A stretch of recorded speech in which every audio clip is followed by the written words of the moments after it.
औज़ुबिल्लाहिमिनश्शैतानिर्रजीम बिस्मिल्लाहिर्रहमानिर्रहीम अस्सलामु अलैकुम वरहमतुल्लाहि वबरकातुहू। या अली सल्लल्लाहु अलैहि मदद। उम्मीद करता हूँ तमाम मोमिनीन खैर खैरियत से होंगे। अल्लाह हम सबको सलामत रखे बेसदक़ाए आइमा अलैहिस्सलाम के। आज का जो हमारा मौजू है वो है गुस्ल जनाबत। ये वीडियो बनाने का सबब ये है कि जो लोग आइमा अलैहिस्सलाम के मुहिब हैं, जो लोग आइमा अलैहिस्सलाम को चाहने वाले हैं, उनको इस मौजू के बारे में इल्म दिया जाए। गुस्ल जनाबत सीखने से पहले हम ये जान लें कि क्या जनाबत के लिए गुस्ल करना वाजिब है। अगर वाजिब है तो उसकी वजह क्या है। तो सबसे पहले अबुल हसन मूसा इब्न जाफ़र अलैहिस्सलाम से रिवायत है कि एक हदीस में आया है कि उन्होंने फरमाया जनाबत का गुस्ल वाजिब होता है। उसके बाद इमाम रिदा अलैहिस्सलाम से रिवायत है कि उनसे सवालात किए गए तो उन्होंने लिख कर जवाब दिया जनाबत का गुस्ल का सबब तहारत है, ताकि इंसान उससे नापाकी से पाक हो जाए जो उस पर असर हुई हो, और अपने पूरे जिस्म को पाक करे, क्योंकि जनाबत पूरे जिस्म से निकलती है, इसलिए उसे अपने पूरे जिस्म को पाक करना वाजिब करार दिया गया है। ये तो हमने जान लिया कि हालत जनाबत में गुस्ल करना क्यों ज़रूरी है। उसके अलावा अबा अब्दुल्लाह अलैहिस्सलाम ने अपने वालिद अलैहिस्सलाम से रिवायत की है कि उन्होंने फरमाया जब मर्द जनाबत की हालत में हो तो उसे चाहिए कि वज़ू किए बगैर ना कुछ खाए और ना कुछ पिए। इसी रिवायत के नीचे इमाम अलैहिस्सलाम ने इसका रीज़न भी दे दिया है कि इससे गरीबी आती है। हमने ये भी जान लिया कि हालत जनाबत में हम ज़्यादा देर तक रह नहीं सकते, हमें जो है गुस्ल करना ज़रूरी है। अब हम जानते हैं कि गुस्ल जनाबत कब कब वाजिब हो जाता है। अब अब्दुल्लाह अलैहिस्सलाम से रिवायत है कि उन्होंने फरमाया तीन चीज़ें जो पेशाब की नाली से निकलती हैं, उनमें से एक है मनी, जिस पर गुस्ल करना वाजिब हो जाता है। उसके बाद मैंने अबा अब्दुल्लाह अलैहिस्सलाम से कहा एक मर्द को एहतलाम हुआ, फिर जब वो सुबह उठा तो उसने अपने कपड़ों को देखा, लेकिन उन पर कुछ भी नज़र नहीं आया। उन्होंने फरमाया वो उन्हीं कपड़ों में नमाज़ पढ़ सकता है। मैंने पूछा फिर उस मर्द का क्या हुक्म है जिसने ख्वाब में देखा कि उसे एहतलाम हुआ है, फिर जब उठा तो अपनी शर्मगाह के सर पर थोड़ी सी नमी देखी, तो उन्होंने फरमाया उस पर गुस्ल वाजिब नहीं है। बेशक अमीरुल मोमिनीन अली अलैहिस्सलाम फरमाया करते थे गुस्ल सिर्फ़ मणि के निकलने पर ही वाजिब होता है।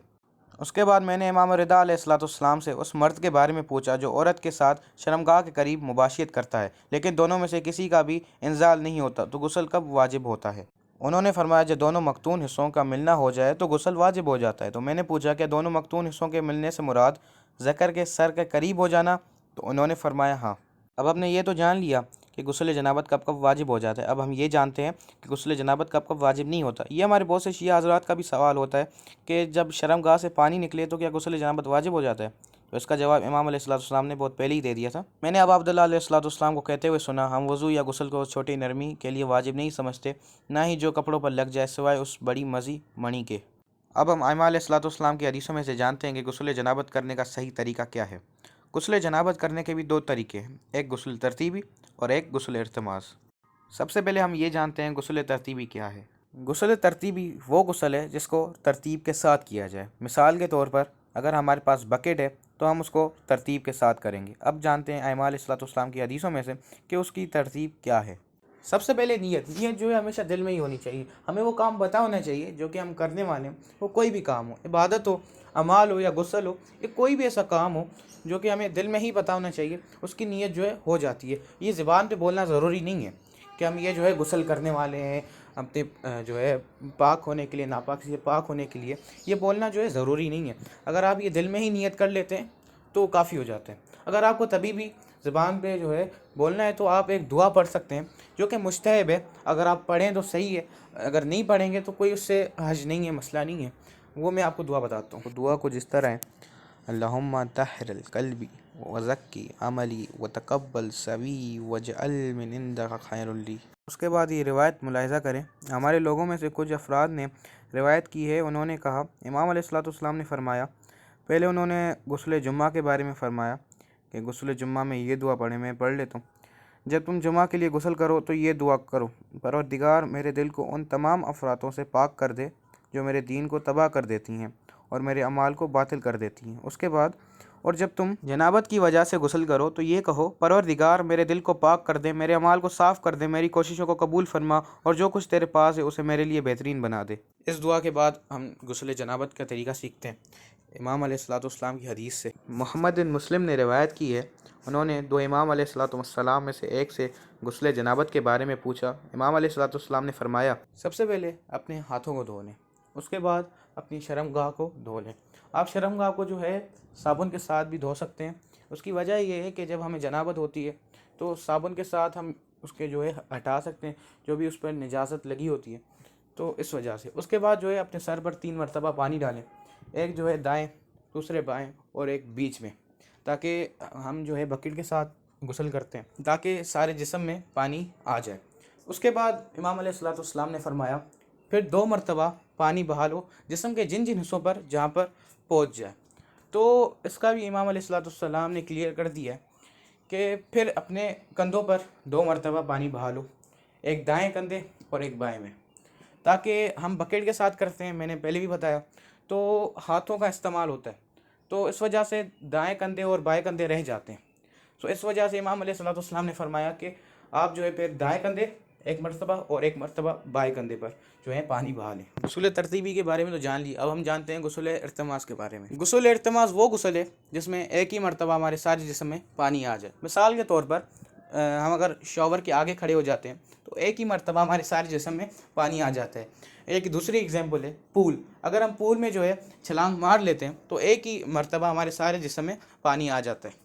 سو اس کو کرنے کا طریقہ یہ ہے، اس کو کرنے کا طریقہ بھی وہی ہے، ہم جو ہے اپنے سب سے پہلے ہاتھ دھوئیں گے، اس کے بعد جو ہے شرمگاہ کو صابن کے ساتھ جو ہے صاف کریں گے تاکہ جو نجاست ہے وہ صاف ہو جائے، پھر ہم جو ہے پول میں چھلانگ مار لیں گے، شاور کے آگے جو ہے ہم کھڑے ہو جائیں گے۔ غسل ارتماس کے لیے یہ ایک روایت میں پڑھ لیتا ہوں۔ میں نے ابو عبداللہ علیہ الصلوۃ والسلام کو یہ فرماتے ہوئے سنا، اگر کوئی شخص جنابت کی وجہ سے غسل کے لیے اپنے آپ کو 1 مرتبہ پانی میں پوری طرح ڈبا لے تو یہ کافی ہو جاتا ہے۔ تو پانی میں 1 مرتبہ ڈبا لے مطلب اگر ایک ہی مرتبہ سارے جسم میں پانی آ جاتا ہے تو وہ غسل ارتماس ہوگا، اور وہ بھی جو ہے غسل ہو جاتے ہیں۔ اگر کچھ لوگ یہ سمجھیں گے کہ بکیٹ سے بھی تو 1 مرتبہ ہوتا ہے، نہیں، بکیٹ سے پورے جسم میں جو ہے 1 مرتبہ پانی نہیں چلا جاتا، کچھ حصے جو ہیں وہ رہ جاتے ہیں۔ تو اس وجہ سے یہ جو ہے اگر آپ کے پاس شاور ہے یا اگر آپ کے پاس پول ہے تو آپ غسل ارتماس کر سکتے ہیں، اگر بکیٹ ہے تو وہ غسل آپ ترتیبی کر سکتے ہیں۔ اچھا جی، تو یہ تو ہو گیا غسل جنابت۔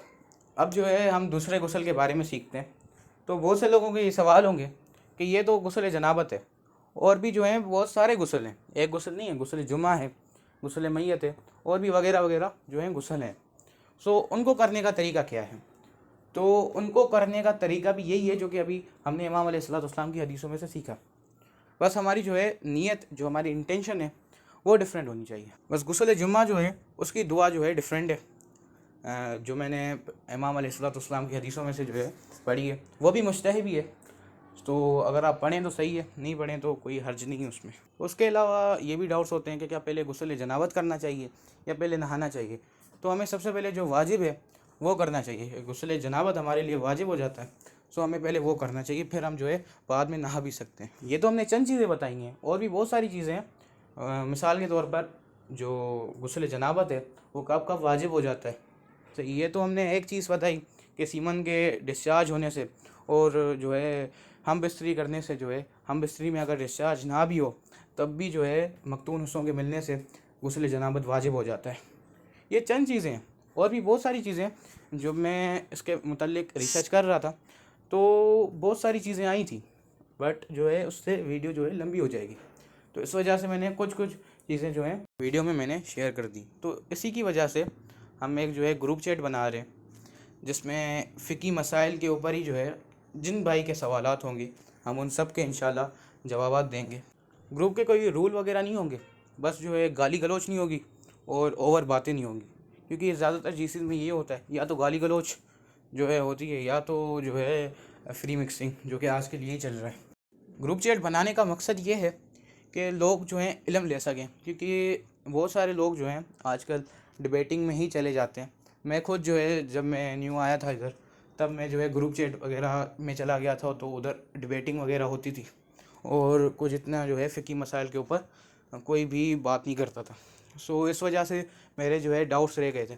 تو میں یہ نہیں چاہتا کہ جو نئے آ رہے ہیں لوگ اس کمیونٹی میں یا نیو بھی نئے لوگ شیعہ میں کنورٹ ہو رہے ہیں، سو وہ جو ہیں ادھر علم لے سکتے ہیں، جو آنا چاہے آ سکتا ہے، جو نہیں آنا چاہے نہیں آ سکتا، جو خود ریسرچ کرنا چاہتا ہے وہ خود کر لے، کوئی مسئلہ نہیں ہے۔ کسی کے بھی کوئی بھی ڈاؤٹس ہوں تو آ سکتے ہیں، کوئی بھی مسئلہ نہیں۔ اور کوئی اگر یہ سمجھتا ہے ادھر پوچھنے سے ہماری ایگو ہرٹ ہو جائے گی یا کوئی بھی ایسی چیز ہو جائے گی، تو یہ کوئی مسئلہ نہیں ہے، سارے جو ہیں بھائی ہیں. اور کیونکہ بہت سارے لوگ ہوتے ہیں تو جن کو جو ہے پوچھنے میں مسئلہ ہو جاتا ہے، تو وہ جو ہیں پرائیویٹ میں پوچھتے ہیں، سو وہ اس گروپ میں پوچھ سکتے ہیں. تو آج کی ویڈیو کے لیے اتنا ہی. اگر آپ کو اس ویڈیو سے علم ملا ہے تو آپ جو ہے دوسرے لوگوں کو شیئر کریں تاکہ وہ جو ہے اس سے علم لے سکیں. ہمیں دیجیے اجازت. اللہ ہم سب کو سلامت رکھے بصدقہ ائمہ علیہ الصلوۃ والسلام کے. اللہ حافظ. یا علی صلوات اللہ علیہ مدد.